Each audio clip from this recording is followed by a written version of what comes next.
Hi, welcome to Assisted Living Facility Rookie. My name is Carl Cuesta. Can you introduce yourself and tell us about yourself?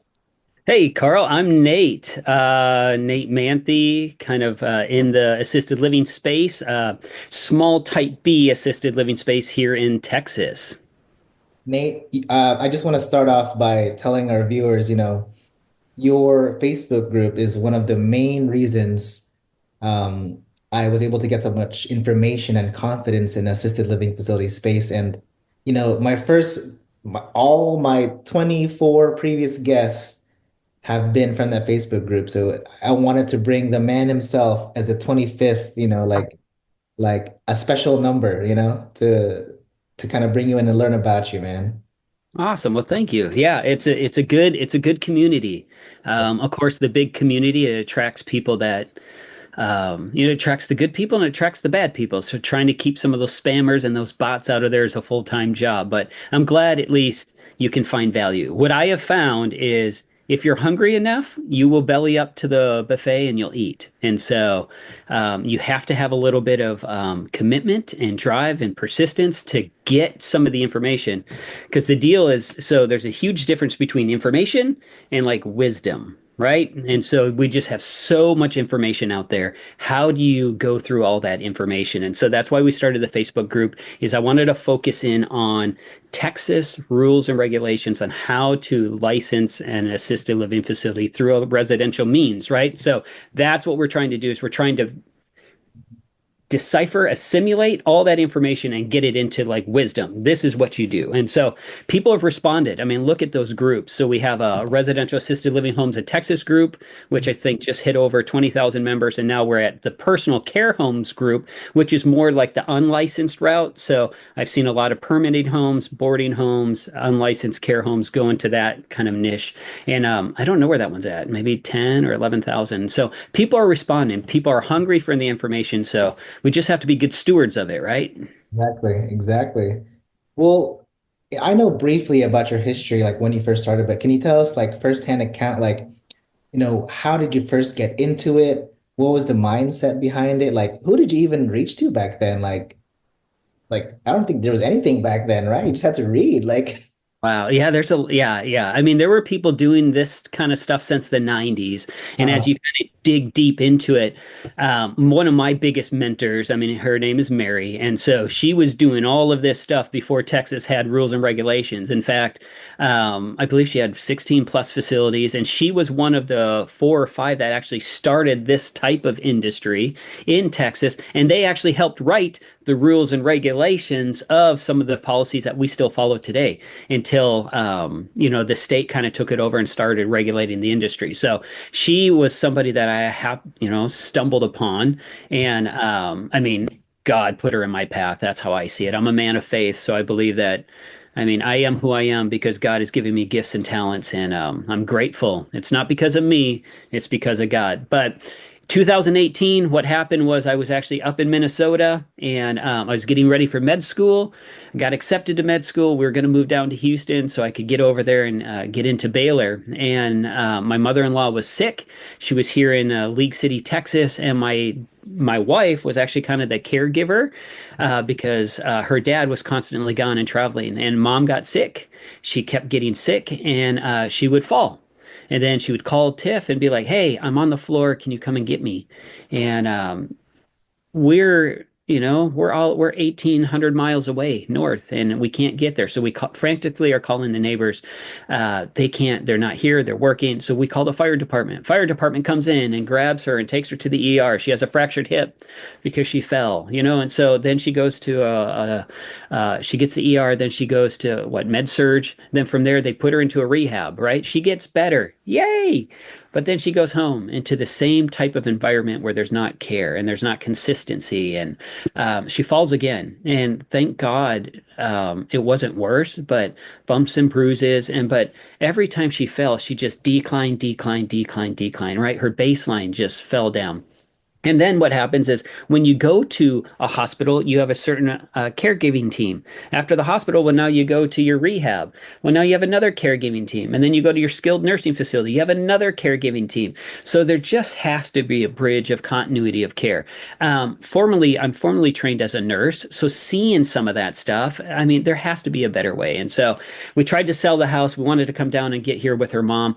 She died before we could. The house wasn't selling. And, just it really broke. I just watched my wife go through that situation, and during the funeral, it was during the funeral that the loved ones are saying, "We wish Miss Pearl." I always talk about Miss Pearl. We wish Miss Pearl had somebody that was with her all the time, taking care of her. And it just dawned on me, there's got to be a better way to do it. And so as I started doing research, wow, there's homes that are retrofitted into these assisted living facilities that take care of a smaller number of people inside a home setting. It's not home like, it is a home. It becomes their home. And it's amazing. And that's kind of how we got into it. We purchased three homes back in 2021, and we've been operating since then. We've been able to expand into six facilities now. And so it just shows the dynamic of the population, the families, they want this. They want smaller. So in this industry, in this instance, smaller is better. So Like when you say how fast did you get to, so right now you have six. I know you have residential assisted living, but you also have like Alzheimer's dementia. When did you first like get into which one's first? yeah, good point. So in Texas, what you can do is you apply for that type B license. I mean, there's a type A, there's a type B, and those are differentiated by the evacuation process, by what your residents can evacuate. So for type B, we want the residents to be able to come into the home and kind of age in place. So the type B is a perfect fit for us in our model. And then what you can do is you can get an extra Alzheimer's certification from the state of Texas. And so what that entails is a couple physical plant things that you have to install within the house to make sure that it's more secure for people that fit that memory care model. And so it's really not a lot more work. It just, there's a couple more things that you have to do. And so there's the type B license that you get, and then you get this extra Alzheimer's certification per location. And so what we found is people are living longer, right? You're a nurse practitioner, you know people are living longer and they have more comorbidities. And so what's happening is because of our diagnostic testing and just the way that medicine is moving, people are living longer now with more issues and memory deficits from Parkinson's, vascular dementia. You know, dementia is kind of the umbrella. You have Alzheimer's and all that stuff underneath.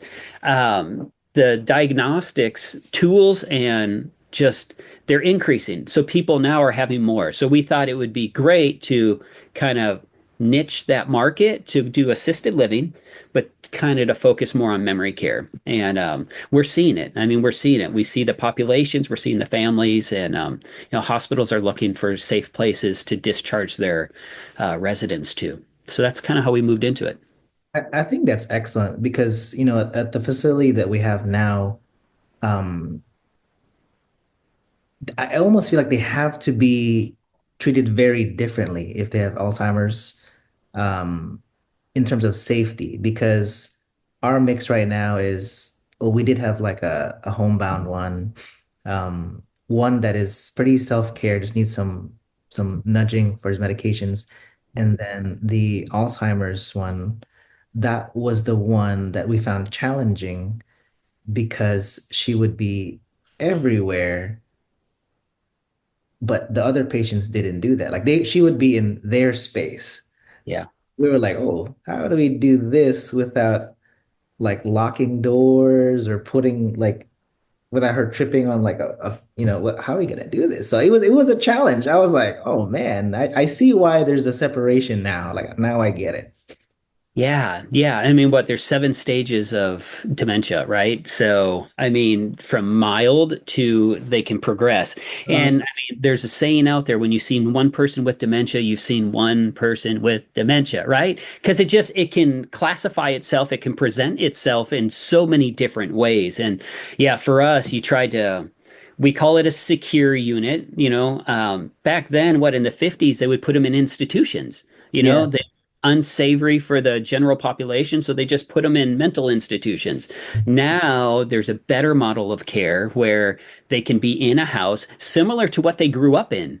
And it's family style, so we try to eat meals as much as we can together, depending on what that disease process is doing in their brain, right? Some just want to isolate more, some don't want to be social. And so again, when you're focusing more on the memory care world, you want to make sure that you develop a care plan that's more intentional for them. If you do this broad range, you're going to miss them because they're just so different. Some people are word salad where they're not communicating appropriately like you and I are right now. We understand, right? I'm communicating, you're interpreting, and we're having a conversation. Sometimes we miss it. Depending on where that disease process is happening, it can mess up their balance, it can mess up their vision, their personality. Oh my goodness, their hearing. So Mhm. it's like, yeah. So being more intentional. If you're going to move into the memory care space, your training, even by the state, the training is increased by what you have with your caregivers. Even the practitioners that you bring into the house that you partner with, you want to make sure that they're certified dementia practitioners because it will help when they understand that realm. It's different. And the person is different. We teach our people, so our staff and our managers, like, you got to live in their world. And it's very difficult. It's really hard to teach family members that because they've lived with mom and dad that have been really strong in their life. And now they're switching roles and now they're taking care of their parents. And so if their parents, see bugs on the wall or, they hear somebody that's inside their truck outside when there's nobody, and they, no, mom, that's not how it is. Dad, no, that's not how it is. It elicits like frustration and anger because that's their reality, right? So we call it therapeutic fibbing. It's actually a research-based therapy where you live in their world as long as they're safe, obviously, and as long as other residents are safe. So yeah, there's cognitive behavioral techniques that we can employ to help that certain population. I love that, man. I love that. That's very kind to them. I like that. Yeah. Yeah.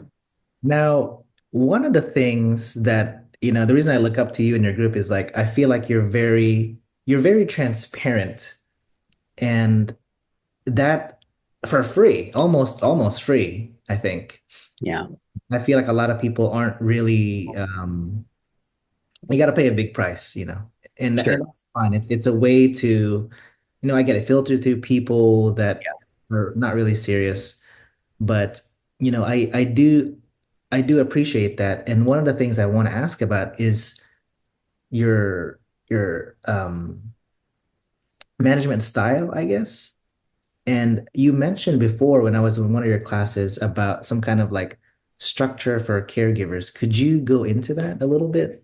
Yeah, absolutely. Yeah, thank you. Yeah, the whole reason we're kind of doing free and inexpensive teaching and kind of consulting is I've seen the same thing you have, where you have these consultants, they're not even state, like they don't even know the state rules and regulations, yet they come in, they hear of this silver tsunami because you have major seminar-driven companies in Florida, in Arizona, that are pitching like RAL is the next best thing, ride the silver tsunami, and everybody gets excited. And they spend some big bucks from ten to $50,000 to get into these seminars and classes. And then you get exposed to it, and then it's like, now what? Now, Yes. so I saw this huge disconnect between learning the information and now application of the information. So that's why we started this group. And that's why, so I started a brand new school group to where it's step-by-step video processes where they kind of learn by their own pace. Because I don't have enough time to handhold a lot of people because I'm still running these other facilities. I'm actively running them today. And so we did that just so there's some skin in the game. Because what I'm learning is when it's free, you'll have 600 people sign up for a seminar, but only 30 will sign up. And then if you try to give them something, like our policies and procedures, that manual is about 350 pages big and it's constantly fluid. We're constantly adding, constantly taking away. And, people are like, well, you're gatekeeping it. Hey, listen, it takes a lot of work and time to get to that and to get a company that's fully operational, which segues into what you're saying. So with staffing, what we've heard from our staff, because we ask and we survey our staff, like, what are we missing? How can we help you? And number one is money. this industry, they want to make more money, and I hear that, I get it. And so, but if you look at your payroll and you look at what you're paying, I mean, right now for us, 60% of every dollar that comes in, so that 60 cents goes to payroll. That's really high. Other in standards of industry are between like 40%, right? So even in our industry, I think it's between like 50 to like 65%. So we're on the higher end. And so you have to get creative as an owner and operator. How do you retain staff without just keep giving them a couple extra dollars an hour? And so what we've done is we created this caregiver connection within our industry, within our business care model, that if they come in as a caregiver, with 1 to 2 years of experience, their job is their job description. We expect you to do what is on your job description. If they start doing things that are adding value to the company more, we have another next step program where they can kind of step up. They'll get paid more and they'll also have more responsibilities. And so now they can become like a senior caregiver. So they go from caregiver to senior caregiver. And then there's another level. If they want to become like an assistant facility manager, that comes with more rules and regulations, and it comes with more responsibility and pay. So again, what we're finding is people want to kind of grow, and sometimes people aren't self-motivated. They need a little bit of structure to help them move up. And so with that, we can move somebody all the way from a caregiver all the way to a facility manager. That is the person that is over like one of our houses. And so and the state of Texas requires you to have at least one, well, you must have one manager over every house. So that's from a 16 bed all the way down. So if you have an 8 bed and an 8 bed and a 6 bed, you got to have three managers, one over every house, just to clarify. So yeah, so they can work from caregiver all the way up to a facility manager if they fulfill those requirements of every level. So that has actually really worked well with some, because some want more. They want to move up, from their demographic that they grew up in. And so that gives them this mode to kind of grow up within the company. And that's helped retain some of our staff. I like that. Like so it's really a promotion, a growth from within. Like how fast can someone go from care, let's just call it Yeah. Yeah.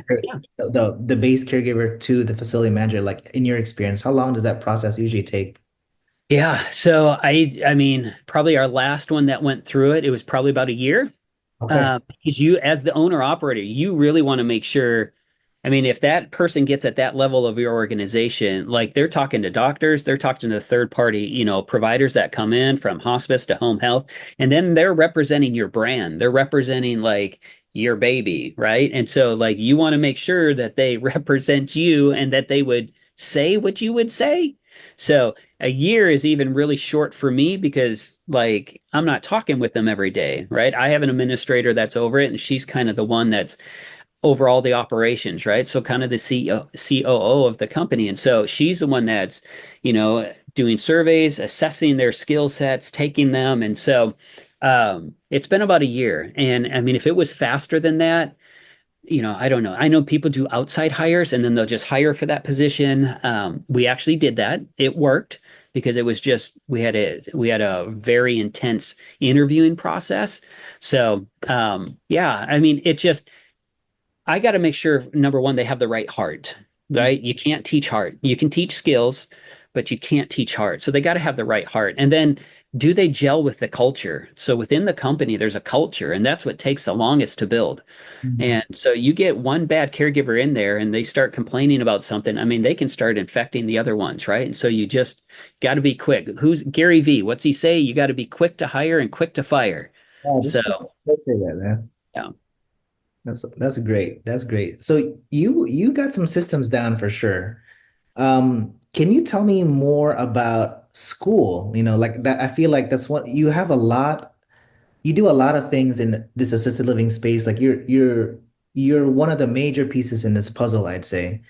Like, how does school fit into this? Yeah, good question. Yes, so school was developed just several months ago. Actually, about a year ago, I opened it, but I didn't start pushing it hard until about a couple months ago. Because what I found is some people would keep calling me or texting me, hey, can you help me with this? Can you help me with this? Can you help me with this? Which I don't mind, but I feel really bad if I look and I have, 30 unread messages, because the day got away with me or we had to put out, a fire in one of the facilities, not physical, metaphorical, but just things that we have to do. And so school kind of helped me kind of create a net kind of to help people if they wanted the next step. Because I feel kind of responsible for the people that come to the group. And I feel responsible that I should help them kind of get some of the information that they want and at least correct information.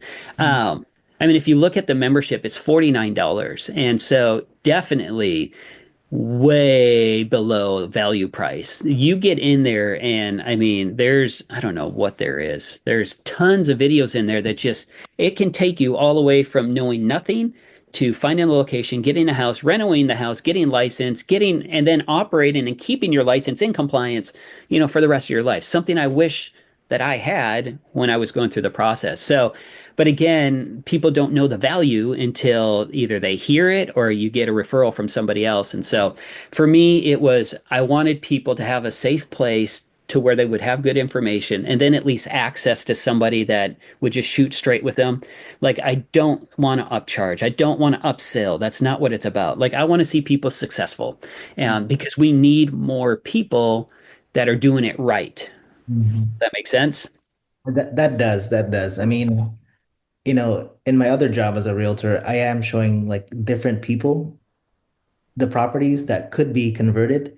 And it's really different. Like someone, for me, I guess I've become biased. I feel like someone from a medical background, like either a CNA or a nurse or something like that, they think really different from someone that's from an investment only standpoint. Like they just think differently. And there's nothing against them. I get it.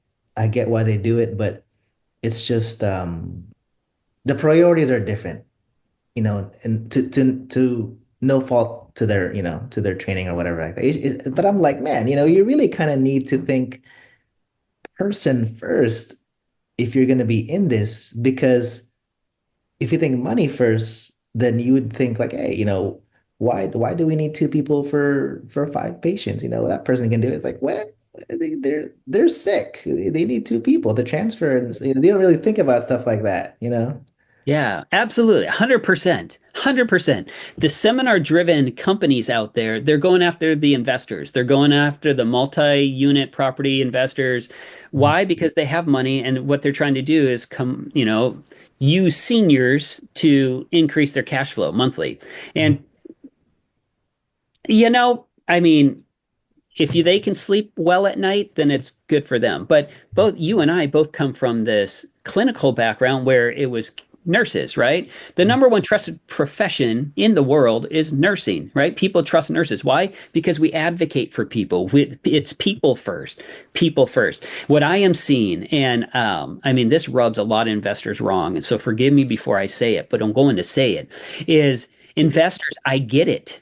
I get it. I know you want to cash flow money. And what the biggest question that they ask me is, so can I build this thing and then I'm just going to hire a manager to do it? I said, sure. Who's the manager going to be? Who's the manager going to be? Do they care?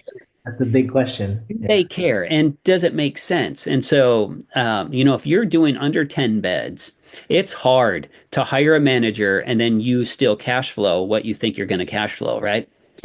I mean that an average single family home is cash flowing what, $300 to $500 as a Mhm. as like an investor, right? It's not a lot. It's not a lot. So then you hear, oh my gosh, I can cash flow between $5,000 to $15,000 if I open up an RAL. Yeah, but what they're not telling you is you got to work inside the house. You got to be the one that's going to schedule the caregivers. You got to be, so there's misinformation. And so when I tell people that, they're like, they don't believe me, or they're just like, okay, well, maybe you're doing it wrong. Yeah. No, I tell you what, like, it's your model of care, and I'm gonna pitch the Hunts, Melissa and Tracy Hunt. They do Yeah. an They do an unlicensed care model, and the last conference that they spoke at was, that they're cash flowing between ten to $15,000 a month because their whole family's involved in this model that's doing it. I stand behind those guys, absolutely 100%. It works for them. A lot of people, they just want to get in and they want to hire somebody, and then, they want multiple properties. You can do it, but you got to make sure that somebody on your team cares about the people, cares about the operations, and because two things rotate all the time in this industry: staff and your residents. Because Mhm. residents are going to die and staff are going to jump ship. That is just the hiring pool that we're in this certain time frame. So, um, big box companies, all the way to us smaller guys, we're all dealing with staffing issues. Yeah, that's a problem. Like I actually would like to share I think something that is very promising. We just launched it last week, but part of my background is, we have a mobile primary care. Still going through credentialing, man. Like, I don't know, it's almost like a year now, but I don't know. And it'll end soon, I guess. Yeah.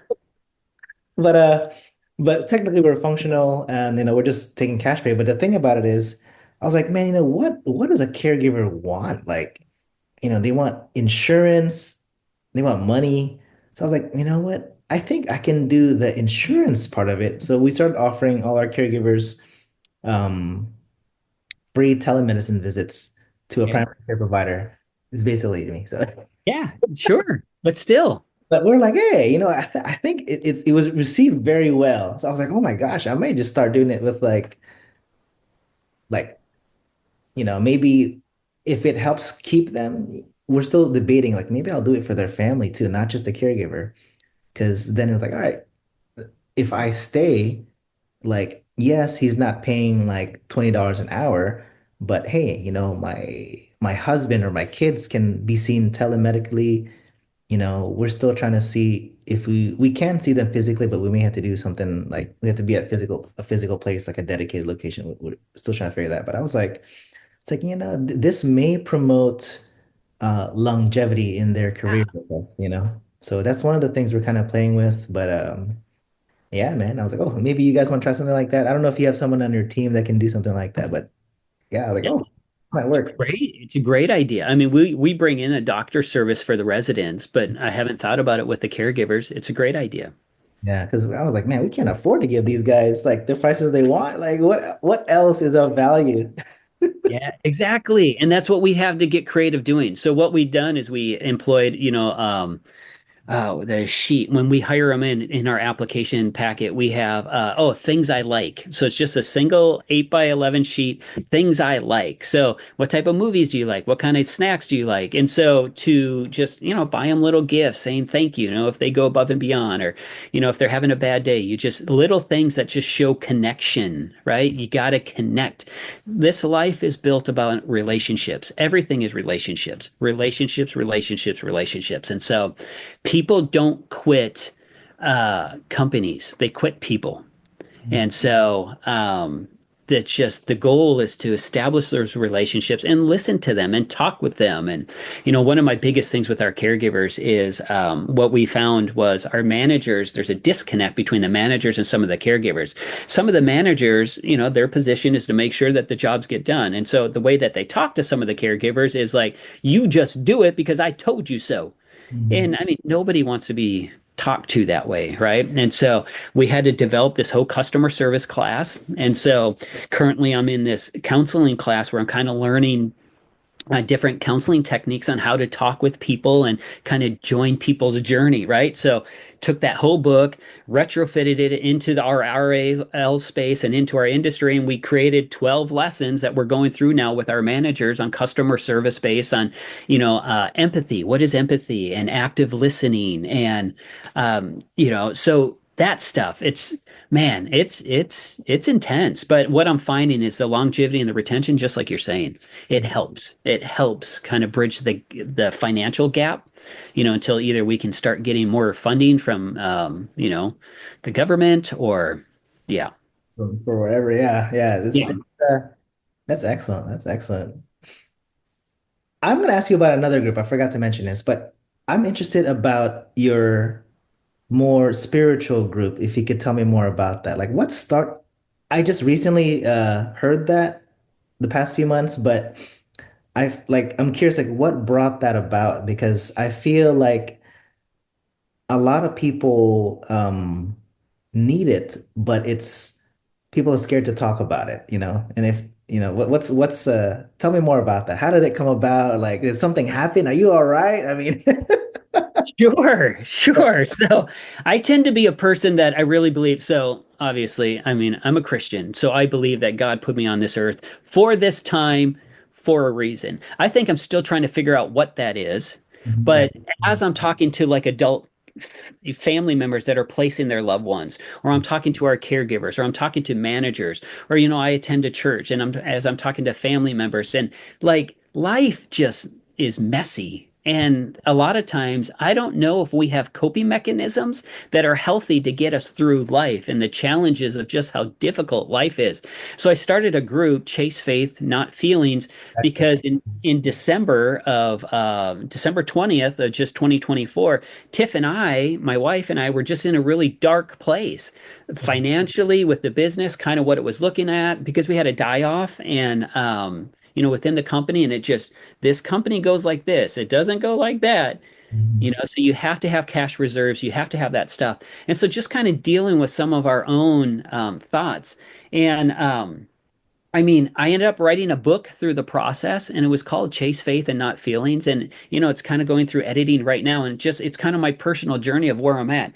And I am one to believe that, things don't happen in a vacuum, not in real life. And so that means that there's other people that are experiencing the same thing.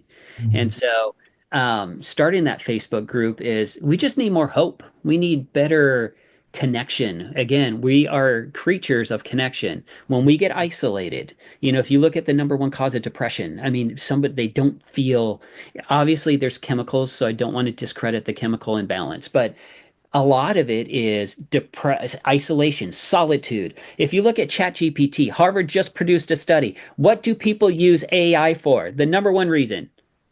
You're right. It's for therapy. Is People it? are using ChatGPT or those AI for therapy. People are typing in, "Hey, I'm lonely today. Can you say something that will just help me?" And just boom, Wow.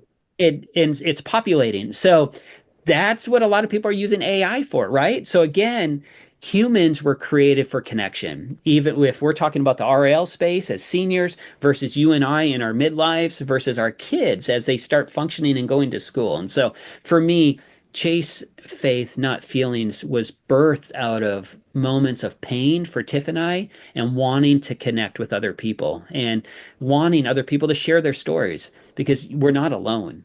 You're not alone. I mean, I just talked to four people yesterday at church, and one, her sister was in a tragic accident. Another one, she's 74 and she just got diagnosed with cancer again. Another lady, she is almost going to be evicted from her house because she can't make the payments anymore. I mean, these are huge issues in life, and so again, we are all better when we're all together, right? And when we're all kind of pushing each other. So that's what Chase Faith is. I want people to focus on, listen, not alcohol, not drugs, not these other horrible coping mechanisms that we tend to think that are temporary, that give us joy. They don't. They're temporary. People need to focus on God. People need to put God. He's there. He's created us. There's a spot in all of us that create for this longing to be connected to a creator. And that's kind of it. That's awesome, man. Like, and that's what I kind of suspected. And it's strange to say. 'Cause I feel like I hate hardship, but I feel like when there is hardship, it shouldn't be that way. I should be, good times and bad times, with God. But I feel like when there's hardship, I was like, man, that's when I always end up like, God, what am I doing? Like, Yes. what's happening here? Yes. So and I think so that's why I'm learning like, past few years, like good times, thank you, bad times, really thank you. Like, all right, I see what you're trying to tell me here. But I'm gonna I heard something on the ride here today. We're in like the office, but I heard something and I thought about like how how true it really is. And he was this guy, he's like a Catholic priest. He talks really fast. I forgot his name. But he was saying this story about what is it? Like it was a bishop that was telling him a story, and it was his first feeling of like a religious education. And Wow. the story was that his father, as a child, gave him a lamb to take care of. And he was like 5 or 6 years old. And the father told the son, like this is the bishop now. Like he is the son. So the father told the son, like, hey, take care of this lamb, make sure he's healthy. You were 100% in charge of him. So like twice a day at 5 or 6 years old, he'd be taking care of him, feeding him. But then the lamb got sick. Mm, And then so he was like, hey, let me feed it more formula, maybe that'll help. Apparently it's not the way to do it. Instead of grazing outside, he kept it more indoors. He tried to shelter it. Apparently, that's not the thing to do as well. And then eventually, he's doing all these things by himself. And eventually, the lamb died. Yeah, mm, this is what the bishop was saying. So it was like a sad story. But then, he was crying on this like bale of hay, and his dad came up to him and was like, "Hey, what happened? The lamb died." And he was like, "Yeah, I tried my best." And he said it was a very powerful moment for him as a child, like 5 or 6 years old, because his dad said, "No, you didn't do your best." And he was like, "What? Like I did. I did all this stuff." And then the dad told him, "If you were really trying to do your best, you would have asked me for help." wow. So he was saying, like, that's how we should be. Like, if we're really trying to do your best, like, we should ask our father for help. We should ask others for help. So I was like, man, like, wow, like, what a powerful lesson at like 5 or 6, like, Sure. yeah, like, wow, So I thought about today. It's like, yeah, I'm gonna ask for help more, man. I'm gonna ask you for help. I'm gonna ask, Come on. you Come know, on. I learned very early. What's the worst they can say is no. I yeah, mean, you keep going. You look for yeses, right? And so keep going. Yeah, you'll find the right person. You'll find the right door. Even if that's 100 doors that say no, keep going. And that's what happens is we get discouraged. I don't know if we think highly of ourselves, so we think that everybody should know who we are. They don't. People don't know you. And so the biggest thing, even in this space, is, I'm going to build this house. I'm going to open this house, and people will just fill it because I built it. No, they don't. They don't trust you. They don't know yeah, you. yeah. Right? So it's all about relationships. So people are trying to sell beds, but they're not telling the stories. They're not telling their why. They're not telling why this all started, right? So people have to trust people in order to place them in your home. So again, but even in life, all that stuff, Carl, you're right, man. Like Yeah. I'm learning, like there's moments I get up early now without my kids getting up, without Tiff getting up. There's just time where it's just me and it's God. And it's changed my life forever. Awesome. And that's where that chase faith and not feelings came out of, because it was moments where I drew into solitude to talk to my father, my creator. And I'm telling you, life changing. I have peace that I probably shouldn't know because I don't understand everything that's still going on, but I have peace that I'm doing exactly what God wants me to do. And I'll tell you, if people can get there, if they can trust that moment, and that life, it's a life walk. I mean, it's just not one moment. It's a life walk. You have to keep doing it. But he's there. He's there. Yeah, I believe it, man. I was listening and I was like, wow, like this is like hey, yes, yes, I'm listening. I'll do what you say. I'll ask. Come on. Come on. Yeah, I mean, yeah, there's people out here that want to see people succeed, right? There's people, and I'm one of them. And again, I know you are too, with all our conversations and, even with where you're moving. And I'm excited to see you grow. I'm excited to see, you're a force to be reckoned with. And we all have, okay, forgive me, but we all have unique gifts. God created gifts. You are special the way you are. I'm special the way I am. And he wants us to use those gifts to glorify him. I feel when I die, God's going to ask me two things. What did you do with my son Jesus? And what did you do with what I gave you? I'll Okay. be held accountable for those two things. And Yeah. so I feel this weight of using my gifts to glorify God. And I mean, where we're at in this life, there's always more. If you start comparing yourself, which that's why social media is horrible. So if you're watching this on social media, which you probably are, stop comparing yourself to everybody else. You walk, you run your race because you know what? You were built for such a time as this to do what God wants you to do. Trust Him and He will provide. He has never failed you. He has never let you down. He will get you going. Sometimes trials, just like you said, Carl, tribulations, He uses those as points to make us go, oh, you need a pause. I, Stop running. Just pause, pause. And the word is be still. Be still and let God work on your behalf. So, love that, man. Yeah, it's yeah, every heartbreak, every trial the past few years has brought me closer. And that's why I tell people, man, just hey, this sucks, it's horrible, but you know what? Let's not let this hard thing go to waste. Let's learn something from it. Let's get closer to him because of it. It's a I think it's how he I don't know how he works, man. But I feel like that's one of his things, that how he works. yeah, I absolutely, it talks about mysteries of God. I think what we need to do as a people group, as a human race, is we need to understand that when trials happen and temptation, well, not temptations, trials and tribulations, when they happen, that's love. It's love. I discipline my kids because I love them.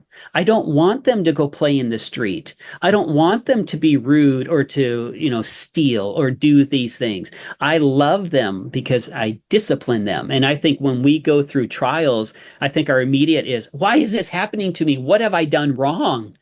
And I think the rephrase of that, we got to shift our paradigm is it's not what did I do wrong? It's that God loves us so much that He wants us to learn whatever we're supposed to learn in that trial so we can move on to the next lesson. And so we can be promoted. He says that if He can find you faithful in the small, He'll promote you to the bigger.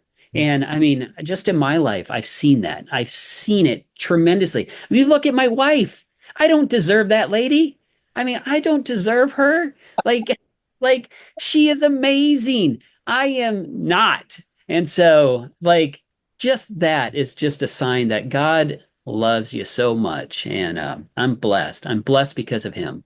And I feel because I'm blessed that I need to be a blessing to other people. Exactly, man. He's given me so much, and it's I feel like all the all the things, all the skills he's given me, I need to use them the right way, you know. Oh, And that's why I'm like, I always get these like I kind of get approached sometimes, like, hey, can you refer this, refer that? I'll give you a little something. I was like, man, I really can't. Like, no. yes, I know I can make more and it'll be nice financially, but taking this affects my decision. So I cannot Love like it. other people can do it without being unbiased. But for me, I know as a person, if I take a referral, I can't be unbiased anymore. Then I'll be like, oh, I'll get a little like, you know, I Yes. no, something's gonna happen to me. It's gonna be a subtle change. It'll be a weird distortion, but I know like I can't do it. Like I'll be a That's different. awesome. Yeah, I love that you're aware of that. God says, be set apart, be holy, for I am holy. There's certain things that I won't do that my friends go and do. And they're Christians, but certain things that I just can't do, even though that they can. And it's not self-righteous. It's just, this is what God has called me to do, to be in this walk, right? So, yeah, I mean, the Holy Spirit speaks. I mean, that's that urge or that conscience that you're feeling, or the Holy Spirit pricking your heart saying, "Hey, Carl, you know better. You Yeah, know better." I'm a weak man, Nate. So that's why I was like, oh, I recognize that I'm weak and I'm gonna be tempted. So I'm just gonna avoid this. Yeah. It's smart, Carl. It's smart. Because again, sorry to get preachy, but well, not sorry. Sorry, not sorry. Is he gives you a way out. There's always a way out of temptation, always. And so it's pausing in those moments and then walking the other way. and not succumbing to that. I had a doctor friend that's an OBGYN, and they wanted to use him as a for this laser hair removal when that was really big, 10 years ago. And all he would have to do is just sign the papers. That's it. He'd have to just sign the papers. He didn't know what happened inside. He didn't know what was going on. He didn't, and he would make 50 grand a month just to put his license on the line. I'm telling you, he was so tempted. Yeah. And then he just, there was something, a knot, a check in his heart, and he decided not to do it. Mhm. And I remember the weeks after he decided not to do it, we would have dinner, and he's like, man, I feel like maybe I missed an opportunity. And then he would be like, no, I have peace. That's I true. didn't sell my soul for, 50 grand. And you want to know what happened to that company? Like the feds got involved Oh and no. like bankruptcy, arrest, and it was big news in that area. And just that check in his heart, right? And it's an extreme example, but just that check in his heart prevented him from being a part of something malicious and nefarious, right? So, yeah, I mean, listen to it, buddy. Yeah. Listen to it. Yeah. I mean, for me, I need to listen a lot because I mean, again, I know myself, and I'm that I'm not strong enough to resist, man. I need to just stay away. Like, Yeah, good. Run, run. uh, Joseph, young Joseph was in Potiphar's wife's, was in the house working as a servant, and she was coming on to him. This is a story in the Bible in Genesis 37. And so, what does Joseph do? Is this lady keeps coming on to him and spurring advances, and he kind of walks away. He kind of keeps doing his thing. Well, this day she purposes in her heart to come after this guy. Well, she grabs him. Well, he slips out of his tunic and he runs away. Well, oh, she screams and says, guards, guards, he tried to get me. He ran. He ran. Yeah. I mean, we could totally go deep into all that. But again, yeah, with that stuff, run, buddy. Nobody's strong enough. When we think that we are, then we fall. mhm. I agree, But man. surround yourself with brothers, surround yourself with people that can encourage you. You have my ear. If you ever, you have my phone number. So if you ever, I will lift you up in prayer. I will stand in the gap for you, Carl.